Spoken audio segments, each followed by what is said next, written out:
গিন্নি, পেটটা ভরেনি বুঝলে, তুমি আরেক হাঁড়ি ভাত বসাও। আমার জন্য 2 হাতা রাখা আছে, ওটাও খেয়ে নাও না, খাও। আমি আর ভাত বসাতে পারবো না, এখন উনুন ধরাও, আঁচ দাও, ভাত বসাও। আহ, আরে তোমারটা তুমি খেয়ে নাও না। তুমি তো জানো আমার এইটুকু খাবার পোষায় না। তারপর তুমি আজকে ওই ওলের ঝোলটা যা বানিয়েছিলে না, আহা। খাই খাই খাই খাই করে আমার জীবনটাও খেয়ে ফেললে গো। আরে বাবা, ভগবান এই পেট দিয়েছে কিসের জন্য? এত খাটাখাটনি সবকিছুই তো এর জন্য নাকি? হ্যাঁ,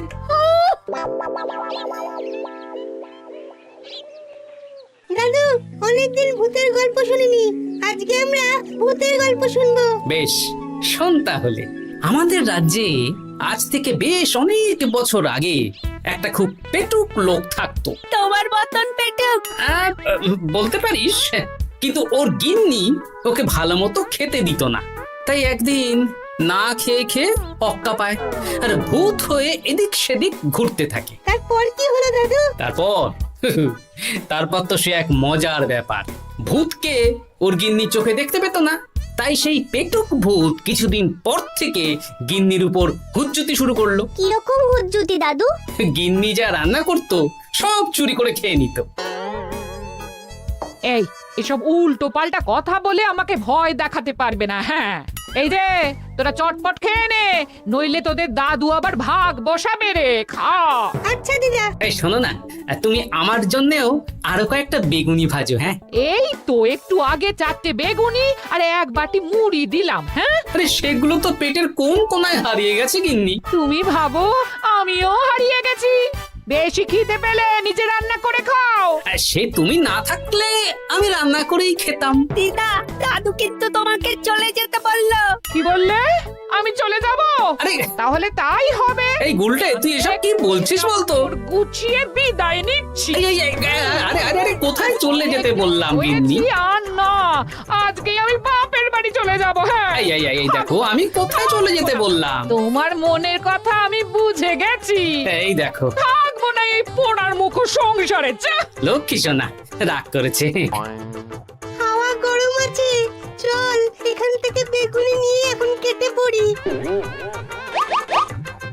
এই সামান্য ব্যাপারে রাগ করার কি আছে বলো তো? এবার নিজের সংসার নিয়ে নিজে থাকো, সারাদিন শুধু খাই খাই আর খাই খাই। নাও এবার ঠেলা সামলাও। ভুল করেও আমাকে বাপের বাড়িতে ডাকতে যাবে না বলে দিচ্ছি। যদি যাও তাহলে আমার থেকে খারাপ কেউ হবে না, এই বলে দিলাম। ওগো, তুমি আমায় ছেড়ে চলে গেলে গো, এবার আমি কার কাছে বায়না করবো গো?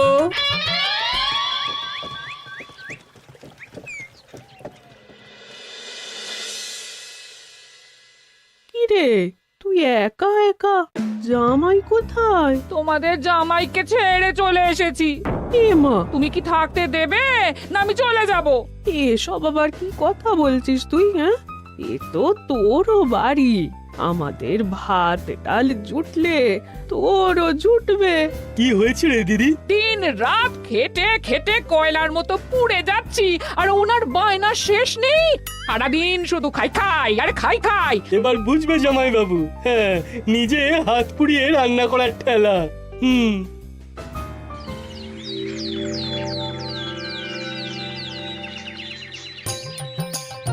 গোপাল দাদা, ও গোপাল দাদা, ও গোপাল দাদা, গোপাল দাদা, এ দরজা খোলো, মহারাজ ডাকছেন। এই রে, অনেক বেলা হয়ে গেল। আরে দরজাটা খোলো।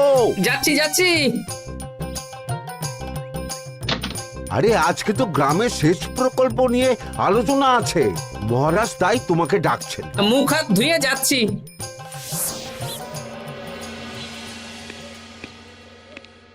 দেখুন মহারাজ, দেখুন, এত বেলায় গোপাল এলো, তাও নিজে আসেনি, ডেকে নিয়ে আসতে হলো। সত্যি গোপাল, আজকে এত জরুরি একটা আলোচনা সভা, কোথায় তুমি তাড়াতাড়ি আসবে? তা না করে গোপাল বাড়াবাড়ি করে ফেললো। গোপাল, এই আমি শেষবারের মতন বলে দিচ্ছি, ফের যদি এরকম রাজসভায় দেরি করে আসতে দেখি তাহলে কিন্তু কড়া ব্যবস্থা নেব। আসলে মহারাজ, আমার গিন্নি গতকাল রাগ করে বাপের বাড়ি চলে গেছে, তাই।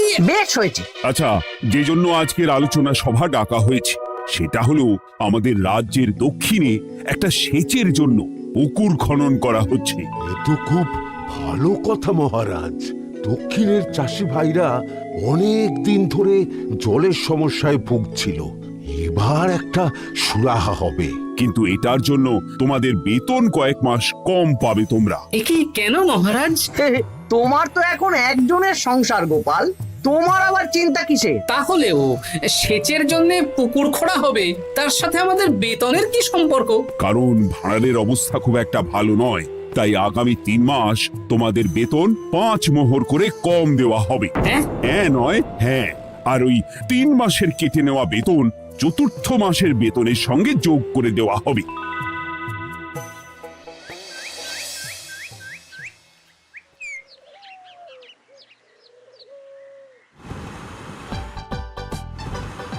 কি দাদু, এ তোমার চোখ মুখের কি অবস্থা? কালি ঝুলি মেখে ভূত। কি আর করবো বল, এসব কি আমার কাজ রে? কালকে ভূতের গল্প শোনাচ্ছিলে, আজকে নিজেই ভূত সেজে বসে আছো।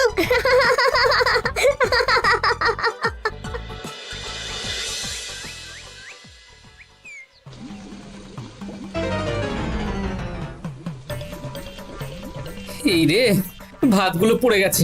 দূর দূর দূর, এভাবে হয় নাকি? না, এবার থেকে ভোজনালয় থেকেই খাবার খেতে হবে। একার জন্য কে আবার রান্না করে? দূর দূর। কি গোপাল দাদা, তুমিও আমার মতন ভোজনালয়ে খাচ্ছ? আমার না হয় বাড়িতে রান্না করার কেউ নেই। আমারও নেই, যে ছিল সে ছেড়ে চলে গেছে। ভাই, আর একটু ভাত দেবে? গোপাল দাদা, ভাত আর হবে না গো, আরো কয়েকজন দৈনিক খদ্দের আসবে, তাদের জন্য রেখে দিয়েছি। তাহলে কি আর করা যাবে? একটু একটু ওই তরকারি একটা শাল পাতায় মুড়ে দে, বাড়িতে গিয়ে মুড়ি দিয়ে খাবো। আচ্ছা, তা দিচ্ছি। তুমি খাওয়া হয়ে গেলে হাত মুখ ধুয়ে নাও। আচ্ছা গোপাল দাদা, গিন্নিমা চলিয়ে গেল কেন? সে তোর গিন্নিমাকে গিয়ে জিজ্ঞেস কর। সেটা জিজ্ঞেস করতেই হবে, তোমার মতো একটা ভালো মানুষকে ছেড়ে চলিয়ে গেছে।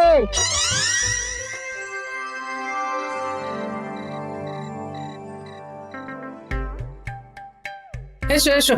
এই নাও ধরো, পুঁটির মা তোমার জন্য কটা রুটি আর তরকারি পাঠালো।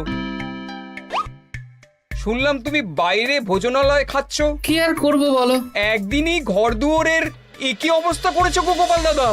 ওই একার সংসার, এখন আমার কাজের মধ্যে দুই, খাই আর শুই। তা গিন্নিমাকে খবর দাও। না না না, খবর দিলে আবার অশান্তি শুরু করবে, বরং তুমি গিয়ে বলো। বেশ, তাহলে কালকে আমি তোমার শ্বশুর বাড়ির দিকে সার কিনতে যাব, না হয় গিন্নিমাকে আমিই খবর দিয়ে দেবো।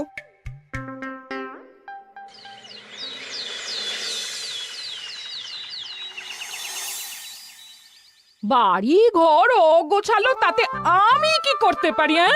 এখন আমি আর ওই বাড়িতে থাকি না। হ্যাঁ, শুধু তাই না, গোপাল দাদা বাইরে ভোজনালয়ে তেল মশলা দেওয়া উল্টো পাল্টা খাবার খাচ্ছে গো। থাক, আমাকে এসব কথা শোনাতে আসবে না পুটির বাবা। আমার খাটতে খাটতে জীবনটা কয়লা হয়ে গেছে, কয়লা। ওনার বায়নার শেষ নেই। হ্যাঁ, বুঝলে গোপাল দাদা, আমি গিন্নিমাকে অনেক করে বোঝালাম, কিন্তু কিছুতেই কোনো কথা শুনলো না। বেশ, শুনতে হবে না। এরকম বললে হয় নাকি? চারিদিকে ঘর দুয়ার অগোছালো, খাবারের থালা বাসন এদিক ওদিক ছড়িয়ে ছিটিয়ে আছে। ওরে বাবারে, ইঁদুরেও আস্তানা করেছে। যা হচ্ছে হোক।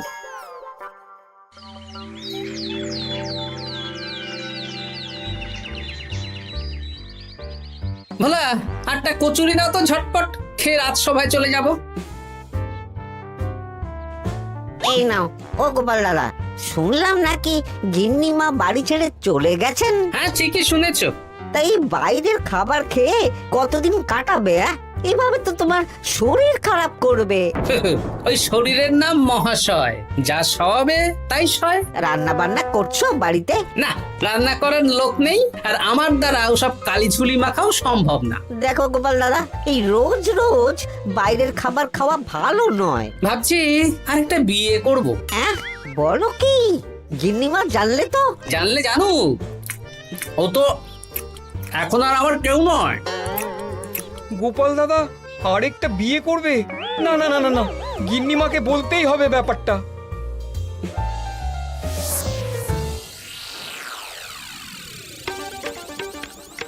গিন্নিমা তুমি আবার এসেছো পুটির বাবা। সর্বনাশ হয়ে গেছে। আবার কি সর্বনাশ? হ্যাঁ, বাড়ির চারিদিকে অগোছালো, ইঁদুর মশা মাছি ঘুরে বেড়াচ্ছে। আমি আর ওই বাড়িতে যাব না। গোপাল দাদাও সেই ব্যবস্থাই পাকাপাকি করতে চলেছে, আরেকটা বিয়ে করবে। কি বললে? জল জ্যান্ত বউ থাকতে আরেকটা বিয়ে? হ্যাঁ, আমি আজকেই যাব। ওর একদিন কি আমার একদিন? হ্যাঁ, আমি আজকেই যাব। এই দিদি, এক মুহূর্তে এরকম বদলে গেলি কেন? আবার আবার তো জামাইবাবু তোকে কাটাবে। তা বলে তোর জামাই বাবুটাই অন্য কারোর হয়ে যাবে? হ্যাঁ, আমি বেঁচে থাকতে আমি হতে দেব না। তাহলে দিদি আমিও যাব। ওই জামাইবাবু অতিরিক্ত খায়, জামাইবাবুর খাওয়া বন্ধ করতে হবে, বুঝলি? ঠিক আছে, চল তাহলে চল। ঠিক আছে, চলুন তাহলে। হ্যাঁ হ্যাঁ, তাই চলো। বুঝলি দিদি, আমার মাথায় একটা মতলব এসেছে। হ্যাঁ। কি মতলব শুনি?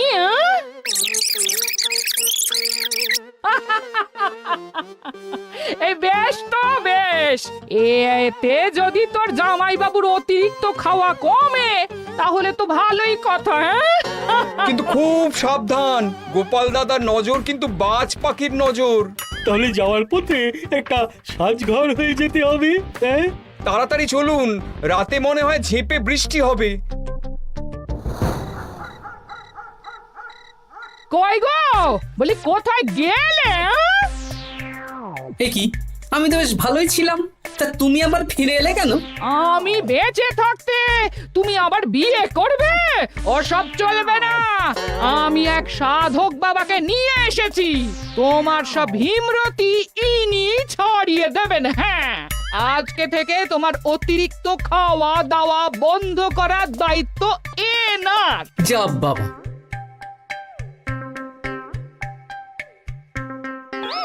কি করেছো গো? হ্যাঁ, ঘর দুয়ার তো পুরো শ্মশান হয়ে গেছে গো। এখন আবার তোমার ঘর তুমি পরিষ্কার করো। সে করছি, তুমি যাও বাজার করে নিয়ে এসো। ভোলার দোকান থেকে বেশি করে ছানা আনবে, আর রাতে ছানার বড়া করে তরকারি বানাবো। হ্যাঁ, আহা, কতদিন খাইনি, এক্ষুনি যাচ্ছি। উহ, তাড়াতাড়ি যাও, তাড়াতাড়ি যাও।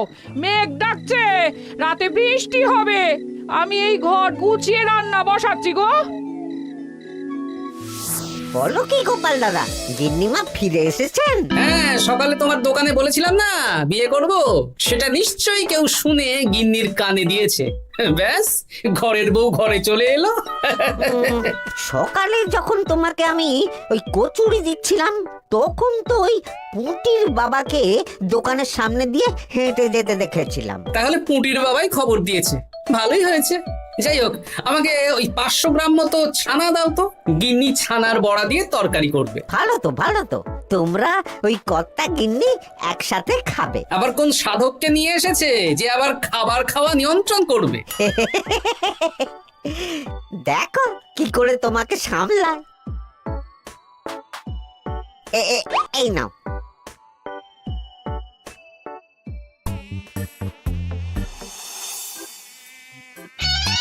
দেখি গিন্নি, আমার জন্য দুটো বড়া আর ওনার জন্য এতগুলো? বেশি খেলে তোমার চেহারা ঠিক হবে না বৎস, তোমাকে রোগা হতে হবে, তাই কম খেতে হবে, বুঝলে? ঠিক আছে, আপনাকে আমি মজা দেখাচ্ছি। অগত্যা গিন্নির হাতের খাবার খাচ্ছি, এই আমার 14 পুরুষের ভাগ্য ভালো।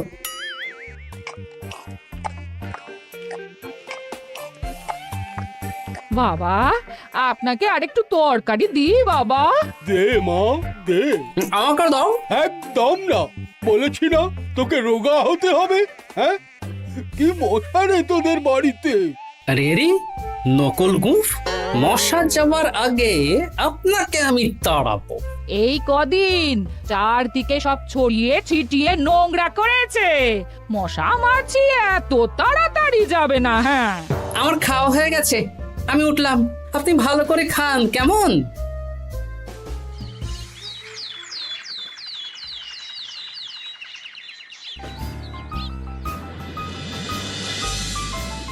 বিজ্ঞানী, আরে গোপাল যে, কি ব্যাপার? একটা সাহায্য চাই বিজ্ঞানী। বলো বলো, আমি কি করতে পারি? কয়েক টুকরো বরফ বানিয়ে দিতে পারবে? তা পারবো, কিন্তু এখন হবে না। তুমি বরং সন্ধেবেলার পর নিয়ে যেও, কেমন? খুব উপকার করলে বিজ্ঞানী। আমি ওটা বিশেষ মোড়কে তোমায় দেব, যাতে গলে না যায়। ধন্যবাদ বিজ্ঞানী। এখন তাহলে আসি।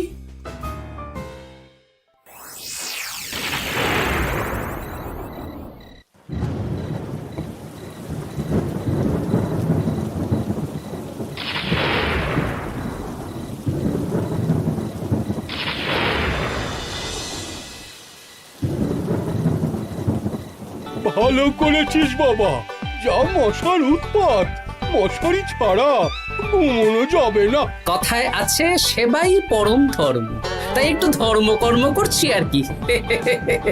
আপনি ঘুমিয়ে পড়ুন, আমরা ওই ঘরে গেলাম। হ্যাঁ, সব দরজা জানলা ভালো করে বন্ধ করে দিয়েছো তো? ঝেপে বৃষ্টি নেমেছে। হ্যাঁ হ্যাঁ, কোনো চিন্তা নেই, তুমি ঘুমো। আজকে অনেক খাটনি হয়েছে গো। হ্যাঁ, জয় ঠাকুর।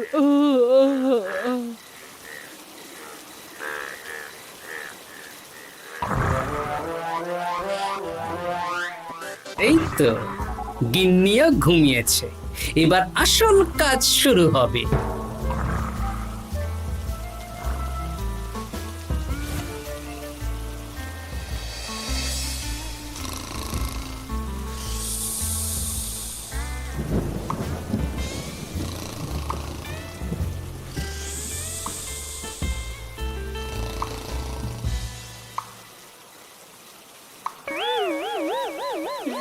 কি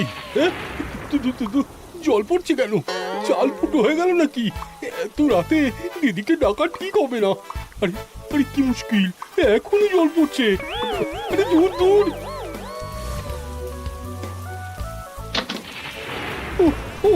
বাপরে বাপ।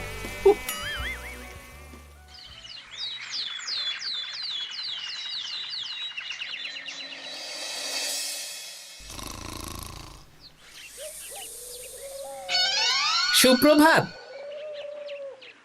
প্রভাত আর শো নেই। কেন? সারা রাত প্রথমে ভিজেছি, তারপরে মশার কামড় খেয়েছি। ভিজেছেন কেন? আচ্ছা, এ কি? আচ্ছা। রাতে চাল ফুটো হয়ে জল পড়ছিল।